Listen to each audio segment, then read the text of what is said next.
Selepas kejayaan pasukan skuad bola sepak kebangsaan semalam untuk menundukkan pasukan lawan dan juga melayakkan kepusingan akhir Piala Asia 2023 secara merit setelah lebih 40 tahun tidak layak secara merit. Ya, kita nak mendapatkan reaksi awal antara mereka yang merupakan penggemar di arena bola sepak ini. Selamat pagi diucapkan kepada Dr. Pekan Ramli selaku Timbalan Setiausaha Bahagian Seksyen Sukan Bahagian Perancangan Strategik Kementerian Pengajian Tinggi Malaysia.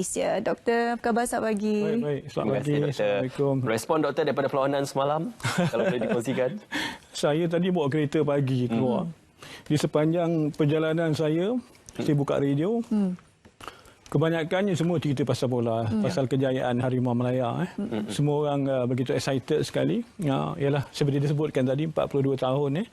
Jadi hari ini kalau orang nak cerita tentang yang negatif tentang skuad Harimau Melaya memang nak kena balun lah. Memang nak kena bancur lah. Tapi hari ini kita bercakap, kita orang kata menghargai dan kita bangga dengan pencapaian Harimau Melaya. Sebabnya mungkin ini satu anjakan paradigma yang baru selepas dah asyik kita asyik tewas saja, tewas sana tewas sini.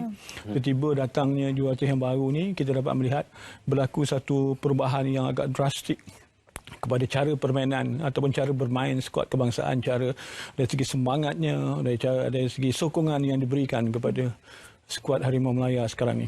Doktor sendiri menjangkakan ke kemenangan ataupun kita untuk layak ke Piala Asia setelah jurulatih baru Kim Panggol ini menyertai skuad Harimau Melaya? Dia kalau melihat kepada pencapaian sebelum ini, sebelum datangnya jurulatih baru ni, saya juga agak negatif sedikitlah, bukanlah terlalu negatif, tetapi saya agak sukar untuk kita sebenarnya kalau kita tak dapat mengubah corak permainan kita dan juga dari segi kita katakan semangat pemain-pemain kita. Sudah pasti kita akan berdepan dengan masalah. Tetapi apabila datangnya jurulatih baru, kita dapat melihat bagaimana dengan tim yang begitu strong, tim kejuratihan ini, kita dapat lihat dia bijak dapat mengubah bukan dari segi cara bermain saja, tetapi dari segi kita dapat lihat semangat pemain-pemain yang dulu agak macam lemah, orang kata agak tidak yakin, tetapi kita dapat lihat pemain-pemain kita sekarang ni begitu yakin dengan kemampuan mereka ataupun kita katakan dengan apa yang mereka ada yang boleh mereka orang kata keluarkan sepenuhnya. Ya. Doktor, apakah kelebihan untuk ada beberapa pemain dalam skuad bola sepak kebangsaan dilatih dalam satu pasukan tempatan, kelab tempatan yang biasa ke peringkat antarabangsa menjadi kelebihan dan juga menjadi pendedahan buat mereka, khususnya ada juga yang pemain-pemain daripada JDT dimasukkan dan juga ditempatkan di pasukan bola sepak kebangsaan. Apakah ini kelebihan untuk menampakkan satu pasukan bola sepak kebangsaan yang lebih bertaraf antarabangsa? Yalah, kita dapat lihat dekat sini kita ada material. Kita ada material yang baik. Pemain-pemain dari segi technical individual ability yang ada tu. Itulah sebabnya mereka menjadi antara pemain yang terbaik dekat negara kita dan kemudiannya diambil oleh kelab-kelab yang hebat seperti JDT dan sebagainya. Tetapi masalahnya kadang-kadang mungkin mereka ni ada banyak benda ataupun banyak perkara yang mereka tak boleh release ataupun banyak perkara yang mereka tak boleh persembahkan di atas padang. Itu beberapa perkara-perkara itulah yang mungkin menyebabkan kita tak dapat melihat secara optimum prestasi mereka untuk mereka orang kata kongsikan dengan kita dalam beberapa kejohanan sebelum ini. Tetapi kita nampak sekarang, even jurulatih Kim Panggul pun dapat melihat dan dia sendiri mengakui bahawa kita mempunyai material tersebut. Kita mempunyai produk yang baik. Cuma macam orang berniaga lah. You ada produk yang baik. If you cannot orang kata promote produk tu dengan baik, tak pandai nak memasarkan je, tak pandai nak menggunakan orang kata produk tersebut secara optimum, dah pastilah kita akan gagal dan pemain itu juga akan gagal. Kita sewaktu perlawanan kerakan Piala Asia 2023 ini kita bersama berentap dalam sekumpulan dengan Turkmenistan, Bahrain dan juga Bangladesh. Kita berikan fokus tumpuan terhadap permainan kita menentang Turkmenistan. Turkmenistan berada di ranking lebih tinggi, jauh lebih tinggi jika dibandingkan Malaysia dan kita berjaya mengalahkan Turkmenistan. Apakah ini indikator-indikator bahawa lebih banyak lagi kejayaan yang kita akan capai selepas ini, Doktor? Memang itulah harapan saya. Saya rasa itu juga harapan kepada semua peminat bola sepak negara kita yang dah begitu lama kita orang kata tak dapat menghasilkan satu orang kata pencapaian yang tinggi. Sebab kita di peringkat rantau Asia Tenggara pun kita orang kata terumbang-ambing. Nampak macam kita dah orang kata turun ke bawah dan hampir sama dengan pasukan-pasukan seperti Myanmar, Laos, Timor Leste. Tetapi dengan adanya pencapaian ini kita berharap ia akan orang kata melahirkan satu proses transformasi bukan saja dari segi Sukan Harimau Melaya tetapi pemain-pemain yang ada di negara kita ni yang melihat kejayaan layak ke Piala Asia secara merit ini akan membuka peluang kepada mereka untuk lebih bersemangat, untuk mereka lebih yakin sekarang ni bola sepak Malaysia di bawah bimbingan Jurulatih Kim Banggun ini menjanjikan sesuatu yang mereka harapkan yang mungkin boleh mengangkat martabat bola sepak negara kita.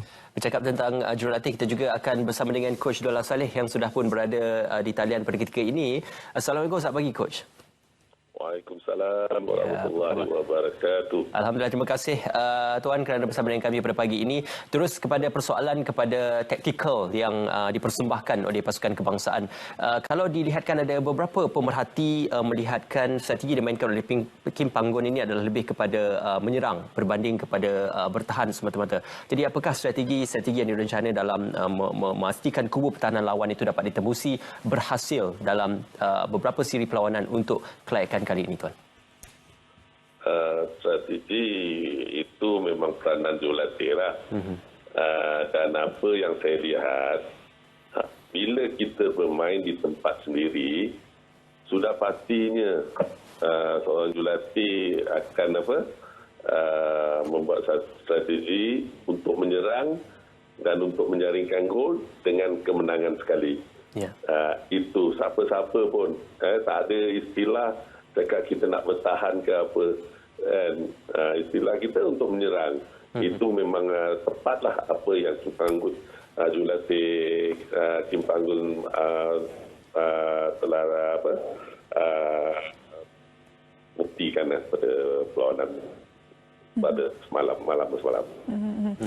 Apa agaknya antara taktik-taktik baru yang Coach Dollah sendiri dapat saksikan Coach Kim Panggun cuba aplikasikan terhadap skuad Harimau Melaya kita? Apa yang saya lihat,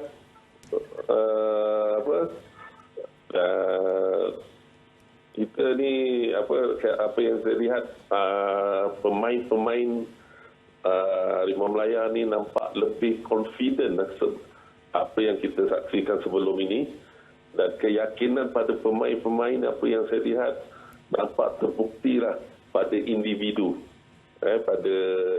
pemain, dan dekat situ apabila saya lihat dia punya confidence level tu tinggi. Jadi mungkin apa yang coach telah terapkan itu saya tidak pasti, tapi saya percaya, saya nampak apa yang saya lihat, keyakinan pada pemain, pasukan semua sekali yang membuatkan pasukan Harimau Melaya nampak berbeza sekarang ni. Okey.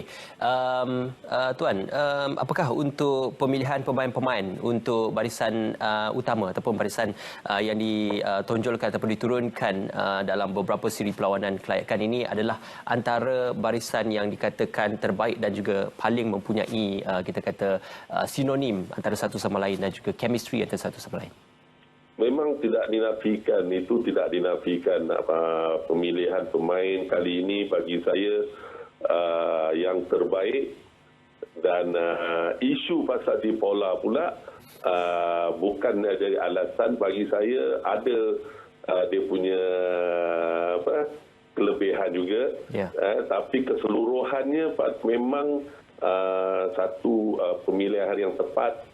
Dan apa yang saya lihat, ramai pemain-pemain yang telah beraksi cemerlang dalam liga telah diserapkan dalam pasukan Harimau Melaya. Okey, baik-baik. Terima kasih Coach untuk pandangan yang diberikan pada pagi ini. Kita juga akan mendapatkan dari semasa ke semasa pandangan Coach juga untuk perlawanan yang akan datang. InsyaAllah. Terima kasih Coach. Ya, Sam. Okey, terima kasih. Assalamualaikum. Waalaikumsalam. Okey, kita kembali ke studio bersama Dr. Pekan. Kita nak kongsilah sebenarnya ya antara perkara lain selain pada skor Harimau Melaya yang berentak di Stadium Nasional Bukit Jalil, kita juga ada penyokong yang berada di stadium tersebut yang memberikan sokong yang begitu padu sekali. Yelah, adalah sikit isu sebelum ni yang viral di media sosial berkenaan dengan penyokong ini. Pada pandangan doktor, keperluan sebenarnya untuk kita mempunyai penyokong-penyokong yang sentiasa berada di belakang skuad Harimau Melaya ini untuk mereka memacu lebih banyak kejayaan di masa hadapan. Ya, saya setuju tu sebabnya kita sekarang ni kita bercakap tentang pasukan, kita bercakap tentang pemain, kita bercakap tentang jurulatih. Tetapi kenapa kita selalunya dalam mana-mana kejohanan, sukanlah umpamanya, semua orang berebut nak jadi tuan rumah. Semua orang nak berebut jadi tuan rumah. Selain daripada apa, kita katakan tentang home advantage. Home advantage yang termasuklah apa yang berlaku dekat kita sebagai tuan rumah untuk kelayakan akhir ni.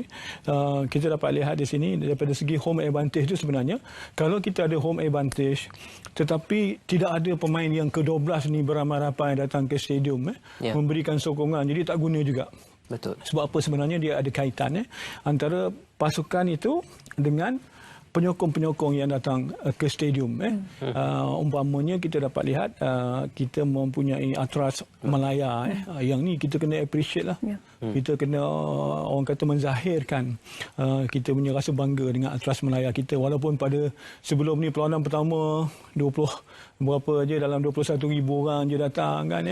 Atras Melaya pun tak seramai yang kita harapkan lah. Tetapi kita dapat lihat semangat Atras Melaya kita ni juga sebenarnya menjadi antara faktor yang boleh kita katakan sebagai satu psychological boost kepada bukan saja kepada pemain tetapi juga kepada keseluruhan environment yang ada dalam stadium. Dia punya kita katakan dia punya aura yang dicetuskan oleh kita katakan Atras Melaya tadi tu. Sebabnya kalau diorang kalau setakat bersorak aja, kadang-kadang kita tak berapa dengar sangat. Kita tak dapat membangkitkan satu orang kata persekitaran ataupun suasana yang meriah. Yang meriah satu, yang membangkitkan semangat pemain. Tapi dengan adanya gendang, dengan adanya orang kata nyanyian, chanting. Jadi itu sebenarnya antara faktor. Bukan nak kata pasal panggung, bukan nak kata pasal pemain saja. Tetapi inilah pemain yang ke-12. Kita kena salutlah pada dia orang ni. Ya, Atras Melaya dan Tifo memang dahsyat lah. Kita tengok kat TV pun sedap kan. Dengar canting dia, sorakan dengan gendang tu. Kat rumah pun sampai semangat dia tu. Dia jauh pada Stadium Nasional Bukit Jalil kan. Okey, sekarang ni kita bawakan seorang lagi daripada panggilan video kita, iaitu Akmal Rizal, merupakan juga Ketua Jurulatih Penang FC bawah 21 dan pernah pada satu ketika bermain bersama dengan kelab Perancis. Kita nak dapatkan respon daripada Akmal Rizal sendiri. Hello Akmal. Hello, Assalamualaikum. Waalaikumsalam. Terima kasih Tuan bersama kami pada pagi ini. Tuan, kita nak mendapatkan respon persediaan untuk mungkin gambaran jangkaan persediaan Tuan untuk skuad bola sepak kebangsaan untuk berdepan dengan skuad-skuad gergasi di negara Asia. Tuan juga pernah bermain kalau kita lihat pada seawal tahun 2000 sebegitu untuk apabila kita bermain dalam Piala Asia dalam tiket tuan rumah. Jadi mungkin prestasi pada ketika itu Korea Selatan, Jepun, mereka sudah pun bermain untuk Piala Dunia dan prestasi itu ditonjolkan dalam Piala Asia dan sebagainya. Untuk kali ini, skuad bola sepak kebangsaan bagaimanakah performance prestasi mereka untuk berdepan dengan skuad-skuad gergasi Asia, Tuan?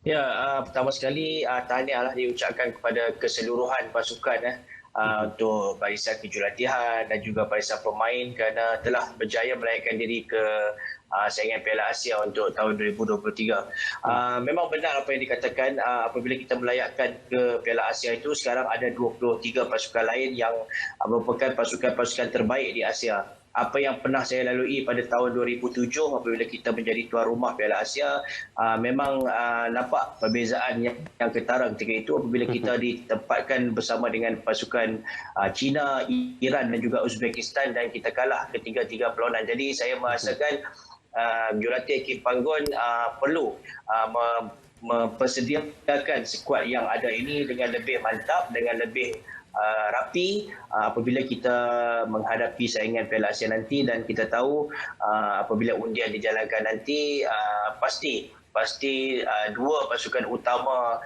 Asia akan berada bersama-sama kita dalam kumpulan nanti, dan itu yang kita harapkan, suatu yang menarik dapat disajikan seperti mana yang kita saksikan dalam 3 perlawanan kelayakan Piala Asia ini, dan kita mengharapkan suatu yang terbaik untuk pasukan kita lah dalam saingan Piala Asia nanti. Okay. Apa sebenarnya perasaan yang Akmal boleh kongsikan apabila kita layak secara merit untuk ke Piala Asia tahun depan?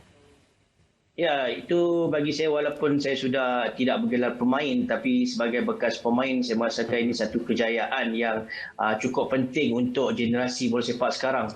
Kerana pemain-pemain muda, pemain-pemain kanak-kanak tidak tahu apakah pemain-pemain Malaysia mampu untuk beraksi di peringkat yang tertinggi, dan semalam seluruh pasukan telah membuktikan, telah menjadikan ini sejarah baru, era baru bola sepak Malaysia. Jadi pemain-pemain muda, pemain-pemain remaja ada pemain-pemain dan ada tempat untuk mereka mengharapkan kejayaan untuk masa sekarang dan juga masa depan. Jadi pemain-pemain muda remaja yang melihat kejayaan pasukan Malaysia layak ke Piala Asia ini akan menjadikan ini sebagai titik permulaan untuk pemain-pemain baru nanti akan meneruskan apa yang telah dilakukan oleh skuad sekarang ini, dan kita mengharapkan bukan hanya untuk Sukan Asia 2023. Jadi ini akan menjadi satu titik permulaan untuk kita terus melayakkan diri secara merit selepas ini dalam perlawanan-perlawanan Piala Asia, ataupun mungkin kita boleh mencuba yang terbaik apabila ada kelayakan Piala Dunia pada tahun-tahun akan datang.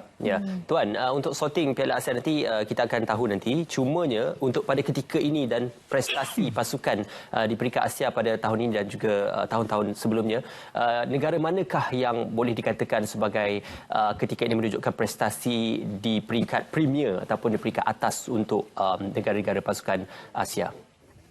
Saya rasa negara yang telah layak ke Piala Dunia, Qatar, itu adalah negara-negara yang paling kuat ketika ini, iaitu Korea, Jepun, Australia, kemudian Iran, Arab Saudi. Ini pasukan yang mempunyai pemain-pemain yang sedang berkelana di luar negara, di Eropah terutamanya, pemain-pemain Korea, Jepun.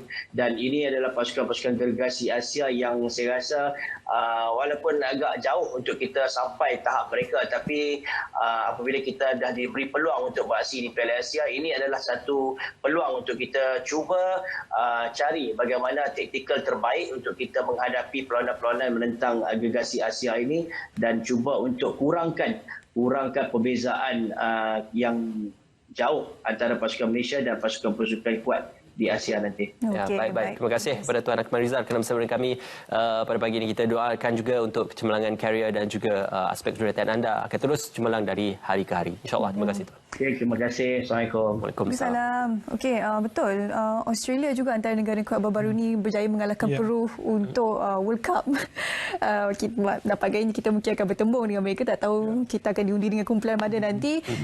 Jadi mungkin sedikit harapan daripada doktor sendiri untuk pasukan Harimau Melaya kita, mungkin untuk mencapai kemenangan itu ada banyak lagi pengalaman yang kita boleh cungkil dan lagi selepas ini, tapi pasti akan ada beberapa perkara yang ingin disampaikan doktor sini untuk pasukan skuad Harimau Melaya kita.